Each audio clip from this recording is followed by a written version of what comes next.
Hi there, I'm Brittany from By Brittany Goldwyn. I post videos about plants and projects, and today I'm doing a little bit different of a video. It's more of like a vloggy style video where I talk about some of my growing regrets or things that like maybe I wouldn't do again last year, or some changes I'm making to the yard as I'm walking around.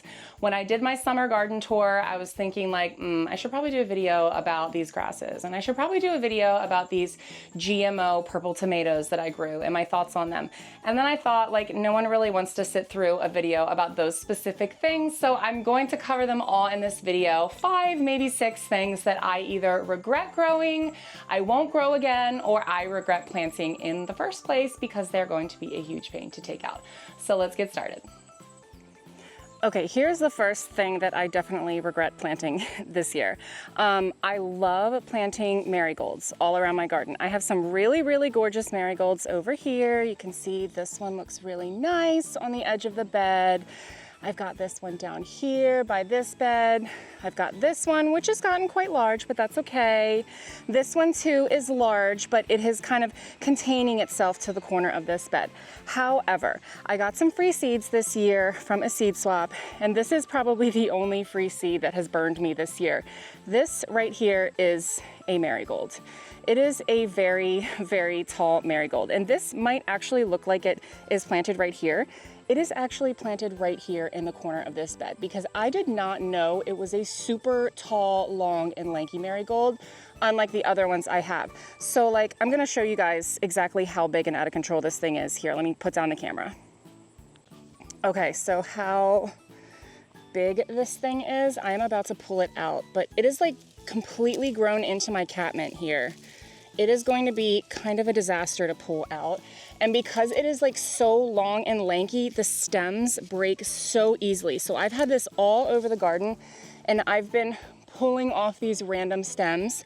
So I don't know what kind of marigolds these are, but I am going to look them up and try and find the name of them and put it on the screen here so I can save you guys the hassle of growing these if this is not the vibe you're going for. Like this, they break off like this all the time. So they look super messy.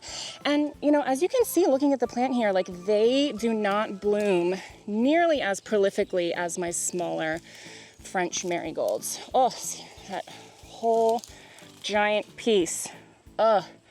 Definitely will not be starting marigold seeds next year. I'm going to buy all of my marigolds, save myself some time and hassle, and just buy all of them from the lovely Mennonite people with a nursery up the road from me.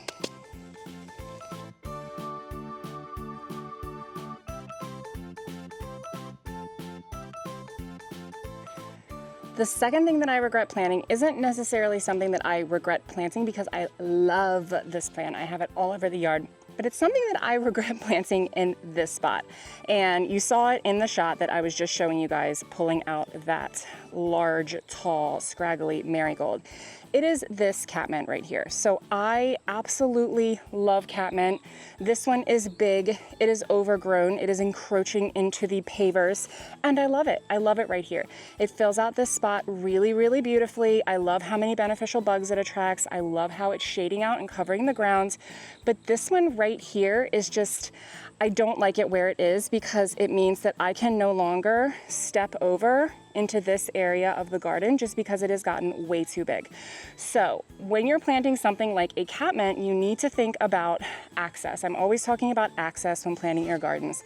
And my bad, that was something that I planned very poorly. Something like this catmint over here would have been a better choice for that location because this is a lower growing kind of creeping. I'm pretty sure this one is called Walker's Low, but I'm not totally sure. There are a bunch of different types of catmint. So I love how this variety has kind of just like grown into the 2 creeping phloxes I have here and just really like mounded up around, covering the ground, filling out around the bottom of this blueberry bush right here to just kind of cover the soil to help with moisture retention and all of that. So loving this side here. The only thing that I'm going to change with this catmint over here is I'm going to pull out this dianthus here just because this whole ground cover area has kind of done its job. And I am going to keep this large beauty here, maybe split it in the spring just to contain its size a little bit. And then this one right here is getting chopped down today, so I can put in some new perennials here and plant this elsewhere in my yard.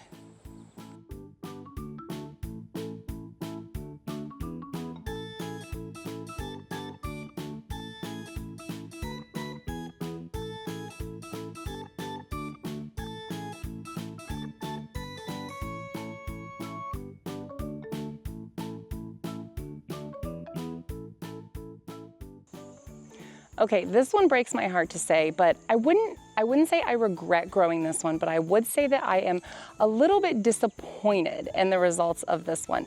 So I have mentioned in a couple of my past videos that I tried growing the Norfolk Healthy Produce GMO purple tomato seeds this year. Now, I love a good science experiment. I am not anti-GMO seeds for health reasons. I know there are a lot of very valid arguments about the environmental impact, but I figure just growing 1 or 2 plants in my yard as an experiment was not going to destroy the environment. Like, I'm not a billionaire, I'm not destroying the planet. That said, I'm not gonna grow them again. Not because of any like ethical reason or anything. I don't wanna be like GMO seed fear mongering, but because I simply just don't really like the taste. As you can see, they have been very, very prolific. So the fruiting branches really go crazy. So the fruiting branches have tons and tons and tons of tomatoes on them, more than my other varieties. Some of my plants in the back of my garden, I actually had to stake up some of the fruiting branches just because they had so many fruits on them and they were getting too heavy and starting to fall off the plant. The only reason why I'm not happy with these plants is just because I don't really like the taste of them. I thought they would be sweeter. I like a really sweet tomato, and if my tomato is not going to be sweet, I like it to be like a big beefsteak tomato or like a Roma tomato, which I grow a ton of. So I would not let this scare you off from growing them. I know a lot of people have really enjoyed them, but I personally, like, they've taken up a lot of space in my garden and no one really eats them but me, and I kind of suffer through eating them just because I have them. I've been like mixing them in things just because the taste is just honestly kind of bland. I will go back to my normal Sun Gold cherry tomatoes that I eat and that my daughter eats next year. The second to last thing I want to spotlight is sunflowers. So if you've watched any of my other videos, that may come as a surprise to you because you know that I love sunflowers. And it's not actually the sunflowers that I regret growing, it's more about the number of sunflowers that I grew this year and the locations of some of the sunflowers. So over here we have 2 sunflowers that have just gotten kind of out of control.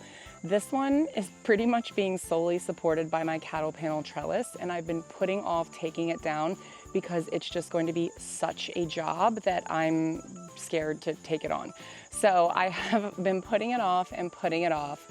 And this one right here in the raised bed was a volunteer, and I left it because I thought it would be really pretty, but that was before I actually realized that I learned that sunflowers are a plant that can have a prohibitive effect on plants growing around them.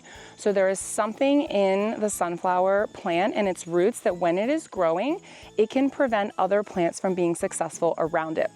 Now, I have not seen like a huge impact on like perennials that are around my sunflower plants, but I can say that this sunflower right here, the pepper plant that's right next to it, I've gotten 0 peppers from, and the other peppers in the bed that are like farther down in the bed, I've gotten lots of peppers from.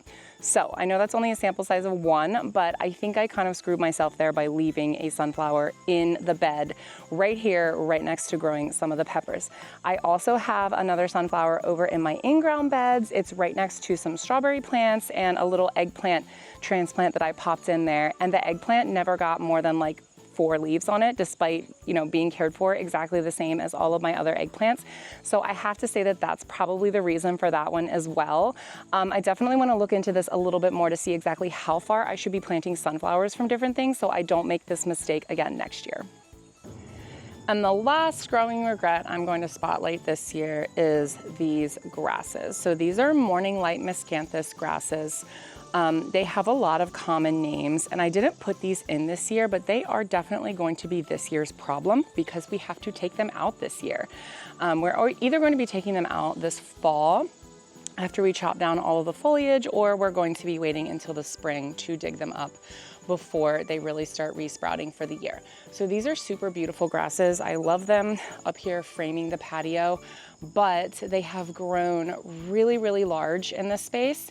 And unfortunately, I've learned that they are invasive where we are. So that kind of makes sense with as quickly as they grow and as quickly as they're spreading, and their root systems are pretty brutal to maintain. So our plan is, since this is like a super high sun area and it's an area where we want to be growing something that's a little bit more beneficial for us, so not necessarily something that's just ornamental, or in this case ornamental and invasive.